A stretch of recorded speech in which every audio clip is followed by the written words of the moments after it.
Qui est cette Kiki dont vous parlez?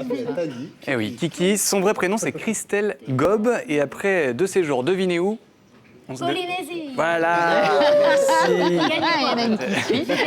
Une bise, si tu veux. La Polynésie, donc, après 2 séjours en Polynésie parle de française... lui en permanence dans sa chronique, il creuse en fait. Pas du tout. Il creuse aussi son identité. Mais non, mais je porte le Pacifique encore. Et donc la Polynésie qui a marqué... Voilà, j'y vais. Kiki, donc Christelle Gob qui a été marquée par la Polynésie française et le goût d'ailleurs qui ne l'a plus quittée, des séjours qu'elle a pu faire très jeune à l'autre bout du monde. Vous voyez ces photos d'elle à Tahiti et à Moorea, elle avait entre 7 et 8 ans. Depuis Kiki, elle a grandi, elle a même sérieusement roulé sa bosse. Elle est notamment passée par le Chili, l'Argentine, la Croatie, la Turquie et le Vietnam. Aujourd'hui, elle a suivi une formation elle est juriste de formation, pardon. Elle s'est spécialisée dans la protection de l'environnement, une nouvelle corde à son arc qui l'a d'autant plus poussée à sortir des frontières hexagonales et qui l'incite à agir. Regardez. Les faits sont là, la biodiversité s'effondre, le changement climatique n'est plus un mythe. Les premières populations impactées par ces phénomènes, par ce désordre écologique, sont les populations autochtones. Pourtant, ces populations autochtones ne sont pas responsables de ces désastres écologiques. Pour ces raisons, je souhaite aujourd'hui m'investir dans des actions qui font un lien entre protection de la diversité culturelle et protection de la diversité biologique. Plus particulièrement, mon ambition serait de participer à des actions qui considèrent les peuples autochtones en tant que véritables acteurs du développement durable. La protection de la nature, Tani, c'est quelque chose qui vous tient à cœur aussi, je crois. Effectivement, ouais. J'en parle un peu dans mon spectacle et je travaille aussi un peu dans ce domaine-là. Auprès d'une association. Avec des associations sur des projets d'éducation et l'environnement. Eh bien, Kiki, elle, vient de rentrer de son voyage en Amérique du Sud. Une globe-trotteuse engagée, donc, qui se soucie de la biodiversité. Mais pas seulement. 2 autres causes lui tiennent à cœur. Le respect et la condition de la femme et la valorisation des populations autochtones et des cultures autochtones. Sur son site, Kiki en vadrouille, elle poste des articles et des reportages. Pendant son périple, elle s'est notamment rendue au Pérou, au sein d'une communauté autochtone qui propose de nouvelles méthodes de développement durable. Voici un petit extrait de l'échange que Kiki a eu avec Wilder, le chef d'une communauté autochtone au Pérou.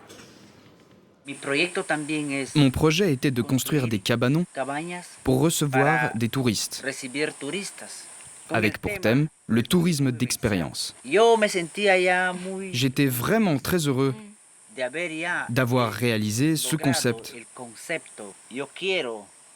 Je veux partager mon expérience avec des compagnons venus d'ailleurs. Je veux les inciter à faire des efforts et à ne pas porter atteinte aux animaux ou aux poissons, à ne pas polluer les rivières, car sans la nature, nous ne sommes rien. Alors les cabanes et bungalows dont parlait Wilder à l'instant, on les voit à l'image, on l'a compris, Wilder sensibilise les touristes qui viennent dans son village à la protection de la nature, mais pas seulement, aussi à la protection de la forêt amazonienne. Sur le même continent se trouve la Guyane, où là aussi se pratiquent des techniques ancestrales des peuples autochtones pour protéger la nature. Marie Fleury est ethnobotaniste au Muséum d'histoire naturelle en Guyane. La notion de protection de la nature n'existe pas vraiment chez les Amérindiens, chez les autochtones de Guyane. C'est vraiment une notion occidentale. L'homme se positionne extérieur à la nature, donc il peut la protéger ou l'utiliser comme bon lui semble. En fait, dans la pensée autochtone, c'est totalement différent. L'homme appartient à cette nature et a tissé avec cette nature un certain nombre de liens. Donc c'est un respect des éléments de la nature sous forme d'un contrat dans lequel justement l'homme ne doit pas trop puiser sur la nature pour continuer à vivre en bonne santé. Et je pense que c'est une notion à laquelle nous devrions réfléchir un peu plus en Occident. Elle n'a pas tort.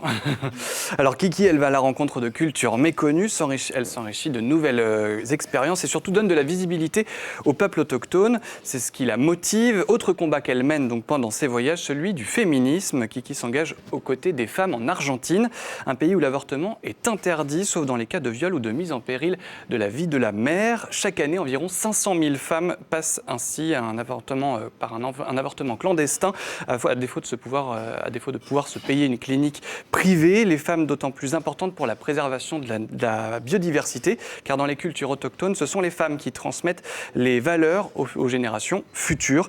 Donc Kiki, une globe-trotteuse qui veut être une porte-étendard des minorités ethniques en Amérique du Sud, mais également en Asie.